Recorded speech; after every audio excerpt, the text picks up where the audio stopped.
What's up, crew? Welcome back to Libertalia Games Play. Today I got for you a Blue Eyes Horus deck list. I think that they synergize together pretty well, actually. Just pump out rank 8s like there's no tomorrow. It's pretty insane. I think anybody that has familiarized themselves with this Horus archetype that's coming out pretty soon is already aware of how nuts this is, and now it's just the fun of figuring out what decks it works out the best in. And while you're probably not winning any huge tournaments playing a Blue Eyes deck, it does make it pretty powerful. It feels very much like a Blue Eyes deck. So we've got a pretty standard Blue Eyes lineup. We got Old Faithful here, Blue Eyes White Dragon at 3. We've got double Blue Eyes Alternative White Dragon. You get that free special summon. Usually I'm going to special summon it, use its effect to pop a card, and then just overlay with it so that you're not losing out on that attack for that turn. We don't really need it at more than 2. It usually just ends up being a body for extra deck summoning as well as just using that pop effect. Then we got 2 Blue Eyes Jet Dragon, just got reprinted in the tins, so it's a little bit more affordable now. And this thing is really sick in this deck. So when it's on the field, other cards you control cannot be destroyed by your opponent's card effects. And the rest of its effects can only be used if you have a Blue Eyes White Dragon on the field or in the graveyard, and you pretty much always will meet that standard because you're going to be discarding and special summoning a whole lot with this deck, and it's just easy to get them there. First of all, if a card on the field is destroyed by battle or card effect, well, this is in your hand or in your graveyard, you can special summon it. And then at the start of the damage step, if this card battled, you can target a card your opponent controls, return it to the hand. So it does target, but it's not destruction, it just bounces, so a nice piece of removal there. It puts itself back on the board pretty easily. Like, you can usually resummon it and then use it for an extra deck summon every single turn. And it has a little bit of blanket protection for your whole monster lineup that's sitting out there. And the way that it synergizes really clean with the Horus archetype is that you have the King Sarcophagus that needs that discard in order to dump a Horus monster to the graveyard. And so this being a discard outlet that can put itself back on the field turn over turn just gets your board presence and your follow-up play set up really, really well. For all the level 1 tuners here, we got the double Ancient Stone. You can banish it out of the graveyard to put a Blue Eyes monster back in your hand. Also, if it's in the graveyard at the end phase because it was sent there this turn, you can special summon a Blue Eyes monster from your deck. Usually I'm not using that effect, I'm just using the banish to put something back in my hand because you can just extend so hard with this deck. We've got the White Stone of Legend. When it goes to the graveyard, you get to search a Blue Eyes to your hand.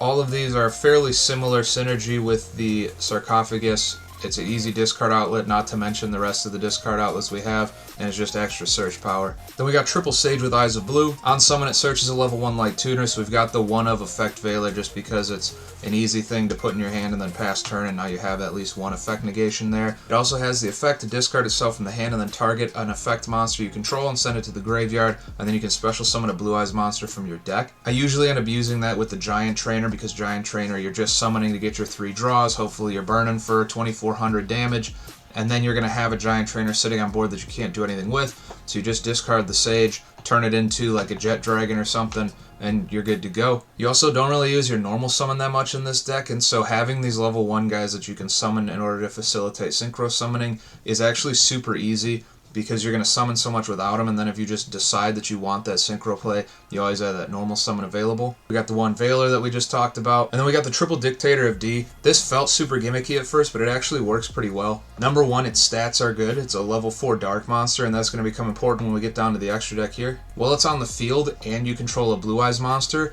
whenever your opponent attacks, you get to determine the attack targets, so essentially it protects itself by just diverting attacks to not itself as long as you have something for it to go to. It also has an effect to special summon itself, so you still don't need the normal summon here. I guess you could use it if you wanted to because you're probably not using it on much else, but when it's in your hand, you can send a Blue Eyes White Dragon from your deck or hand to the graveyard to special summon itself. And then while it's on the field, you can discard a Blue Eyes White Dragon or a card that mentions it, and then target a Blue Eyes monster in your graveyard and special summon it. The Horus lineup we got here is the pretty standard small engine that seems to be fitting into a lot of decks right now. All of the monsters have similar effects. If they're in the graveyard while you control the Sarcophagus, you can just special summon them out of the graveyard for free.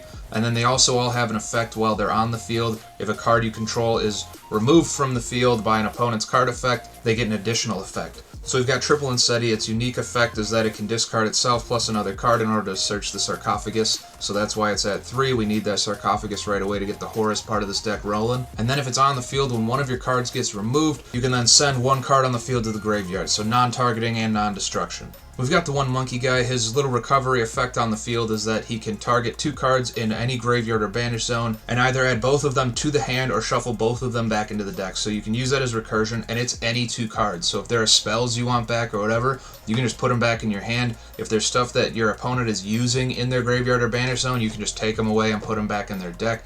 Super versatile. And then we've got the one Duamutef. This one gains 1200 attack for each Horus monster on the field. It can get kind of big, but I mostly am just using it as an additional body because you have multiple opportunities to use a sarcophagus to dump a Horus to the graveyard. And so if I can dump 3 into the graveyard turn 1 super easily, that makes a really easy giant trainer, which usually fills up the hand really good, and then you're just comboing super hard. It's the only reason I'm playing the 3rd name. You could also just play this other one, the Queba Sen Yuf. Obviously, I just felt that this effect was a lot less useful than this effect. So this one's recovery effect gives you a draw for every monster with a different name that you have on the field whenever something gets sent to not on your field anymore by an opponent's action. So a ton of draw because you can fill up your whole board easily. So you're looking at like a draw 2, 3, 4, like just a ton of draw power for no reason. It just loads up that hand really nice, and so that's why I chose this one over the other one. Into the spells, we've got Triple Melody. Discard a card, add up to 2 dragons with 3000 attack, 2500 defense from your deck to your hand, so that is any of these 5. You could probably even cut this down to 2. I just couldn't really find much else that I wanted. Ultimately, I was trying to build this as like a turbo deck, so I'm just trying to fill the hand as quick as possible. This is very likely going to be dead after a turn or 2, but that's fine because I've already loaded up the graveyard in my hand in the field with a bunch of resources that I have access to recurring over and over again, and so I felt like it was still worth playing the 3. We've got triple trade-in because all of our Dragon Blue Eyes monsters that aren't the tuners are level 8, as well as all the Horus monsters, and discarding most of them to the graveyard is just beneficial. We've got the one Cards of Consonance, similar reason, we play a lot of tuners. You could probably bump this to 2 as well if you want the draw power. We've got the one Foolish Burial because the deck operates out of the graveyard pretty heavily. We've got the one King Sarcophagus because it's a ridiculous card. It's kind of the centerpiece of the Horus archetype. While it's on the field, Horus monsters you control cannot be destroyed by card effects unless they are targeted by them. And that's the only part of this effect that would make this card kind of interesting. So this card's recovery effect makes it so that you cannot target Horus monsters, and the Horus spell makes it so that they can only be destroyed by targeting, meaning they essentially can't be destroyed by card effects for that turn. But once again, it requires your opponent to remove something from your board in order for that effect to resolve, and it just didn't seem good enough to try to force that in there. Now it also does a whole lot more, so it allows you to send one card from your hand to the graveyard to then Foolish Burial a Horus monster from your deck, and you are only allowed to do that 4 times per turn. I don't know what kind of ridiculous stipulation that is. There's no world where you would really need to do this more than 4 times. We're only playing the 3 names anyway. Even if you loaded it up with all the Horus monsters that exist, I think there only are 5, and this one you're probably not sending to the graveyard. So essentially discard and dump as much as you want, but that's not all. At the start of the damage step, if your Horus monster battles an opponent's monster, you can send that opponent's monster to the graveyard. So you don't conduct the battle, you don't destroy, and you don't target. So absolutely nuts, ridiculous. This engine is for sure getting hit real hard by the ban list very shortly after it gets released would be my guess. We've got the triple bingo machine go. This ratio here is similar to the Melody. I just want to see it early on. After that, it's a dead card, but we're kind of making that trade for consistency. When you activate it, you reveal 3 cards from your deck that are either Blue Eyes monsters or spell or traps that specifically mention Blue Eyes White Dragon or Blue Eyes Ultimate Dragon, except for another copy of itself. Your opponent will randomly pick one, you add it to your hand. So it's just like a spellbook library, essentially. Now you could reveal like 3 copies of the Blue Eyes or whatever and just guarantee the Blue Eyes, but it doesn't really matter all that much. Usually this is going to be deck thinning and just getting anything to your hand. So if there's a specific card you need, you would obviously load up multiple copies of it, so the odds are more in your favor. If not, we play a few spells that are going to directly mention Blue Eyes White Dragon, just so you have that opportunity to search some back row stuff. We've got the one Ultimate Fusion, just a quick play spell that lets you fusion summon a monster that lists Blue Eyes White Dragon or Blue Eyes Ultimate Dragon as material by shuffling the fusion materials listed on it from your hand, field, and or graveyard into the deck. And then you can destroy face-up cards your opponent controls up to the number of Blue Eyes White Dragons and Blue Eyes Ultimate Dragons used from the field as material, so it gives you some removal. It's also pretty dynamic because it's a quick play spell, so you can do it on your opponent's turn. You also have pretty easy access to fusion materials because that graveyard gets loaded up super fast. It feels like it should be a lot more of an impactful card than it is, but I still think it's worth playing at 1. We've got the one Vision with Eyes of Blue. When you activate this card, you can reveal a Blue Eyes White Dragon in your hand and then special summon one monster from your hand. And then once per turn, you can target one face-up monster you control, return that face-up monster to the hand, and then you can apply effect based on the original name of the card that was returned. So if it's a Blue Eyes White Dragon, you can special summon a monster from your hand, and then if it's anything else, you can special summon a Blue Eyes monster from your hand. Now the only issue I have with this card is that it's a continuous spell, meaning your opponent can pop it and then you don't have access to it at all really. But it's also not threatening enough to where I think it's that big of a target, and so what it's giving you is access to like trading out Blue Eyes for tuners more often than not, or like a Jet Dragon or something like that. But this one also felt worth running at 1. We've got the triple Return of the Dragon Lords. Target a level 7 or 8 dragon in your graveyard, special summon it, and then when it's in the graveyard, if a dragon monster you control would be destroyed by battle or card effect, you can banish this card from the graveyard instead. It's really, really easy to dig deep into this deck, have one of these turn 1, go through a ton of combos and have one in the graveyard, and then you have all of your effects that your extra deck monsters give you, plus that 1 protection if they happen to have something that can get around you in some way. So, excellent card, would never play at less than 3. And then we've got 1 Destined Rivals. It's kind of like a miniature skill drain. I was considering playing the triple skill drain as you see down here, but I wanted to be able to use these effects more just because that was kind of the reason I was building the deck in the first place. If you control a Blue Eyes White Dragon or a Dark Magician, negate the effects of all face-up monsters your opponent currently controls until the end of this turn. So with it being kind of searchable with the Bingo Machine Go, with you being able to dig through your deck and have access to this, if you're going first, you can probably get to this pretty easily and set it up, and then if the board you built wasn't enough to shut your opponent down completely, being able to shut off their whole board's monster effects is going to be probably enough to do it. Now the extra deck lineup here is pretty standard for Blue Eyes, so we won't dwell too much on everything. We've got the 1 Spirit Dragon, the 1 Azure Eye Silver Dragon, and the 1 Black Rose Moonlight Dragon as like summonable removal on your opponent's turn with the Spirit Dragon effect. Where it starts to differ here is I'm playing the 1 Malong. It's a level 6 tuner and it can modulate its level up or down by 1. That's not really what I'm going to use it for. It's going to be a level 6 tuner. The reason I'm playing this is because you can special summon the Dictator of D. It's pretty easy to then special summon your Spirit Dragon with the Dictator on board.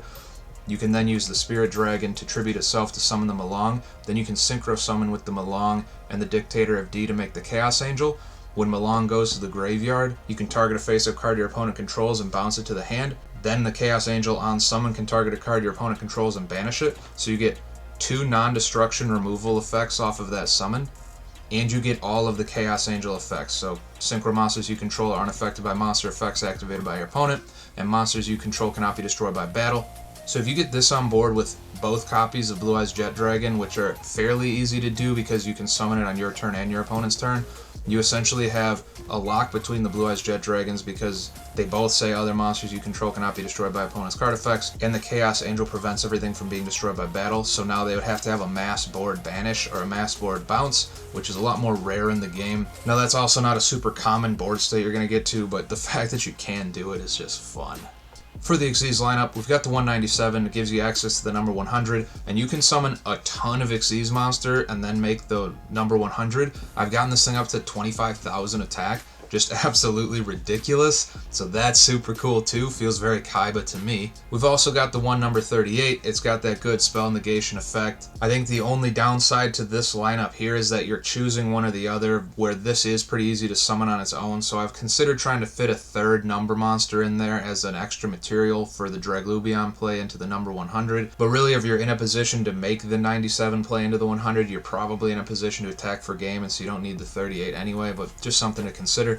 With regards to trying to find that space to put another number monster in here, I would probably cut the Galaxy Eye Cypher Dragon to do so and just play this number 62 instead.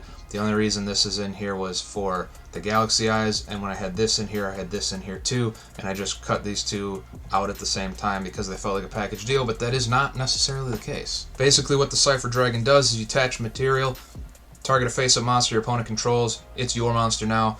Its effects are negated and its attack becomes 300 until the end phase, and the Cypher Dragon becomes the only monster that can attack directly, so it would just be to move something out of the way so you can attack for 3,000 direct, more or less. I suppose technically if you stole an Xyz monster, its name becomes Galaxy Eyes Cypher Dragon also, meaning in main phase 2 you could just overlay into the Galaxy Eyes Full Armor Photon Dragon with it. So kind of a situational gimmicky little play there, but it does work. Ultimately the only reason I was trying to force a Galaxy Eyes monster in there was so that I could play the Full Armor Photon Dragon, just because it's got a really easy simple effect to detach and target a face-up card and destroy it. Then we've got the one Coach King Giant Trainer. This is a pretty popular rank 8 now. 3 level 8 monsters, detach a material, draw a card if it's a monster, reveal it, your opponent burns for 800 damage. And that's not once per turn. So essentially you summon it, draw 3 more cards, burn up to 2400 damage. So turn 1, if you're going first, you can still burn for 2400 damage and set up a huge board. And then as I mentioned earlier, I'll just discard the Sage to turn this into a Jet Dragon or something. So this is an amazing card in any rank 8 deck that can make it easily. Then we got the one Zeus just to overlay on something else as a huge board wipe.